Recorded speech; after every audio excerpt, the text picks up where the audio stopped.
Before you scroll away, take a quick look at these two prices. On the left, you have $20 flat. On the right, you have $19.99. Your logical brain knows the difference is exactly one single penny. It's only a 1-cent difference. You would probably vacuum up from your car floor or leave on the sidewalk without a second thought. You cannot even buy a piece of gum with that penny in this economy. But here is the scary part. Our brains don't always process prices logically.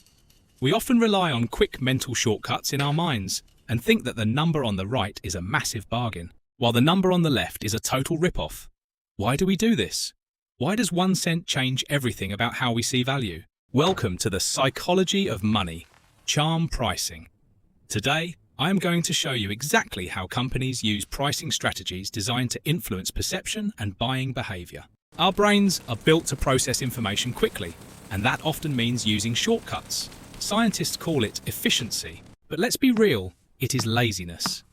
This is called the left digit effect, and this can be one of the small factors that contributes to overspending. You might be sitting there thinking, come on, I am a smart person. I know that $19.99 is basically $20. I learned how to round up numbers in second grade math class. Sure, you know it logically, but you do not feel it emotionally, and that is the key difference. We read from left to right. Your brain processes information in nanoseconds. When your eyes hit that number 4 in $4.99, your brain instantly encodes the value as $4 and some change. The magnitude is locked in at 4. By the time you see the 99 cents, it is too late. The first impression is already made, and it is stuck in your subconscious. If I change that price to $5 flat, your brain encodes it as 5. Suddenly, that frozen pizza feels significantly more expensive. It falls into a completely different mental bucket. The difference is 1 penny, but the feeling is night and day. If that sounds too simple to be true, there are experiments that suggest it really does work. Let me give you the several well-known pricing experiments in behavioral economics have tested this effect by the University of Chicago and MIT. The results are surprisingly counterintuitive, so listen closely. They took a standard women's clothing item and sold it at 3 different price points to see what would happen. Option A was $34. Option B was $39. And option C was $44. Now, logic tells you that the cheapest one at $34 should be the best seller, right? It is the exact same dress, just cheaper. Who in their right mind would pay more for the exact same thing? But that is not what happened. The dress priced at $39 actually outsold the cheaper $34 option. People bought more of the exact same product just because the price ended in a 9. Make it make sense, guys. The number 9 acted as a psychological signal of a deal. It told shoppers that this was a discount, a special deal, a smart buy. The $34 price just looked random and weak. But the $39 price looked calculated and confident. This is why when you walk into Target or Walmart or browse on Amazon, everything ends in a 9. They are not doing it for fun. They are doing it because they know your brain better than you do. They know that the moment you see a 9, you become more likely to treat it as a bargain without thinking too long, and your impulse buying kicks in. You are not buying a product, you're buying the feeling of getting a deal. You might think this is just some dusty old retail trick from the mall, but let me show you the modern battlefield, your laptop screen. Open up Amazon or look at any successful digital course. You will rarely see a round number. Why do round numbers sometimes feel more expensive? Why does a price like $20 flat or $50 even trigger a red alert in our brains? Psychologists call this the pain of paying. When you see a nice round number like $100, it feels artificial. It feels lazy. Some people interpret round numbers as less carefully calculated. Hold on, did they just make this number up to round up their profit? Did they just grab a number out of thin air to make a quick buck off me? A round number feels like the seller is winning and you are losing. But $19.99? Oh, that is different. That looks like a mathematical masterpiece. It looks calculated. It looks like the seller sat in a dark room with a calculator and shaved every possible cent off the price just for you. It feels like they squeezed the margins until they bled just to give you a deal. It sounds ridiculous when I say it out loud, but subconsciously, that 99 cents signals that the price is fair. It signals that this is the absolute lowest floor price possible. Many sellers and marketers report that A and B tests often show slightly higher conversion rates for prices ending in 9 or 7 compared to round numbers. We are talking about a meaningful increase just by changing one digit. Here is the twisted irony of human nature. A round, honest number actually feels dishonest to us. We assume there is hidden profit packed inside it. But the charm price, the 99, which is literally a psychological tip, feels honest. It feels like a handshake deal. We are addicted to the illusion of a bargain. We crave the feeling of winning the game against the seller. We want to believe we outsmarted the system. But what happens when a company tries to be the good guy? What happens when a major American retailer decides to stop the games and treat customers like rational adults? What happens when they remove the 9s and just give you the real price? Well, spoiler alert, it was one of the most well-known pricing failures in modern retail. The year is 2012. Enter Ron Johnson. This man was a retail superstar. He was the genius who built the Apple Store experience from scratch. He was the guy who made buying a laptop feel like entering a modern art museum. He was fresh off a massive success at Apple, and he was hired to save JCPenney, a boring, dying department store that your grandmother used to shop at. Ron looked at JCPenney and he was disgusted. He saw a mess of coupons, clearance racks, and fake sales. He saw a sweater marked up to $40 just so they could mark it down to $20 with a 50% off sticker. He saw the psychological games, and he hated them. He thought it was insulting to the customer's intelligence, so he had a bold, revolutionary idea. He called it fair and square pricing. He decided to treat JCPenney shoppers like Apple shoppers. He eliminated the coupons. He banned the word sale. He took that $20 sweater, and instead of marking it down from $40, he just put a clean, simple price tag on it. $20 flat. No 99 cents, no tricks, just the honest price from day one. On paper, this sounds perfect. It sounds respectful. It sounds like exactly what we say we want. We always say we hate math and we hate clipping coupons, right? Ron Johnson thought he was bringing dignity back to retail. He thought honesty was the best policy. But he made one fatal mistake. He forgot that a JCPenney shopper is not a tech enthusiast buying an iPad. The launch went poorly, and the numbers quickly reflected it. Many customers reported that the experience felt less exciting. They saw a toaster priced at $20, and they were angry. They did not care that it was the same final price they used to pay. They missed the thrill of the hunt. They missed the dopamine hit of taking a coupon to the register and watching the price drop. Without the anchor price of $40, the $20 price did not feel like a steal anymore. It just felt cheap. Or worse, it felt like the full price. The customers felt cheated because they could not win the game against the store anymore. Ron Johnson had taken away their victory lap. Sales did not just dip, they collapsed. According to public reports at the time, revenue dropped dramatically within about a year. We are talking about the company lost a significant amount of revenue and market confidence. The stock market panicked. The board of directors was terrified. The customers literally abandoned the store. They went to competitors like Cole Huo Chu, where they could still play the coupon game. They would rather pay $25 with a coupon than $20 for a fair price.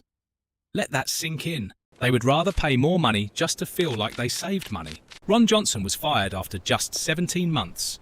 It was a humiliating public failure. He learned the hard way that you cannot fight human nature with logic. He underestimated how much customers valued discounts and special offers. The JCPenney disaster proved once and for all that psychology of money. Charm pricing and fake discounts are not just annoying marketing tactics. They are widely used across retail. We do not buy products based on what they are worth. We buy them based on how they make us feel about ourselves. We want to feel smart. We want to feel like savvy negotiators. And that stupid little number 9 at the end of the price tag gives us that feeling every single time. So does the number 9 always win? Should you just slap a 99 on everything and wait for the cash to roll in? Absolutely not. That is a rookie move. In fact, if you use the charm pricing strategy in the wrong place, you might actually destroy your brand image before you even make a single sale. Let us switch gears for a second. Close your eyes and imagine you are walking into a high-end Michelin star restaurant in New York. The lighting is dim. The music is soft jazz. The service is formal, and the entire atmosphere signals luxury. You sit down and open the heavy leather menu. What do you see? Do you see a Wagyu steak priced at $49.99?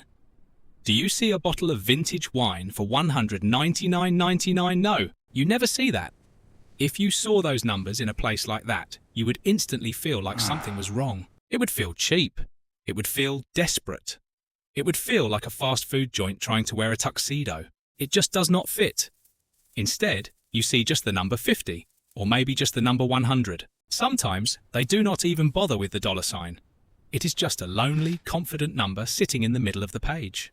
This is called prestige pricing, and it operates on a completely different psychological level than the charm pricing we just talked about. Here is the rule.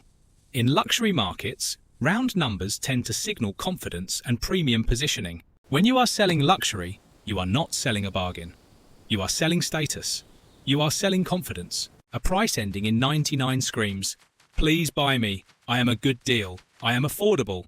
But a round number screams, "I am worth it. Take it or leave it." Think about it. If you saw a brand new Rolls-Royce listed for $399,999, you would assume it was used or broken or a scam. But $400,000 flat? That looks correct. That looks powerful. Psychologists have found that round numbers process fluently in the brain. They feel complete. They feel honest. But most importantly, they feel expensive. When a brand uses prestige pricing, they are signaling to you that they do not need to play games. They do not need to trick your left-digit bias. They are telling you that the quality of the product speaks for itself. So here is the lesson. If you are selling toothpaste or socks, use the 9. Make it look like a steal. But if you are selling a dream, or a status symbol, or a life-changing experience, drop the decimals. Luxury brands usually avoid discount-style pricing because it can weaken the premium image. All right, let us come back down to earth. You are not buying a Rolls-Royce today. You are probably just filling up your gas tank on the way to work, like the rest of us. But guess what? You are getting played right now, and you do not even know it. Next time you pull into a gas station, look at the sign. Really look at it. Do not just look at the big numbers. Look at the tiny little fraction floating at the end. You see it?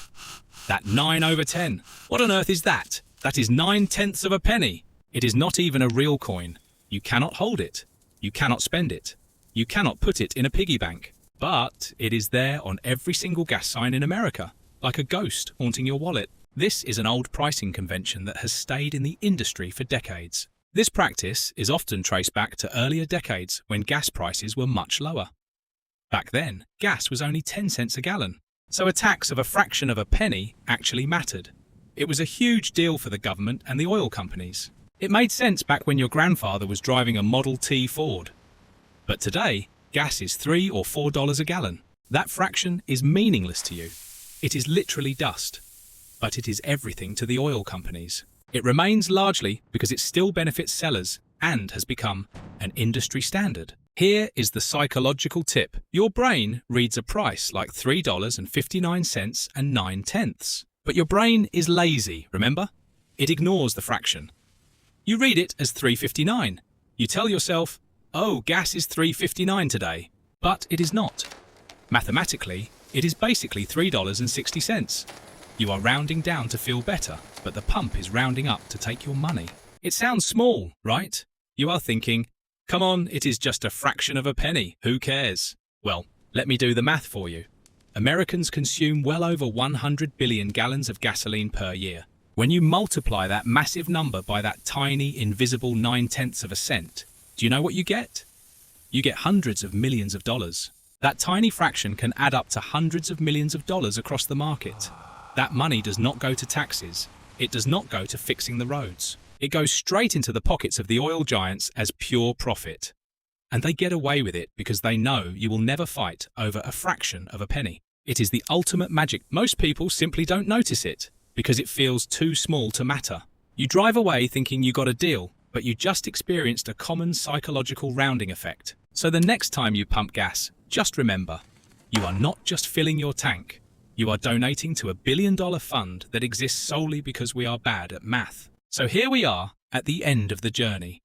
We have traveled from the deceptive nines on a clearance rack to the arrogant round numbers of a luxury menu, and finally to the invisible fractions at the gas pump. You have seen the code. Once you understand how pricing psychology works, you start noticing it everywhere. You cannot unsee it. From this moment on, you are no longer just a shopper. You are a conscious observer. The next time you walk into a grocery store or browse online, you will see these numbers for what they truly are. Not prices, but psychological cues that influence how we perceive value. So I have a challenge for you.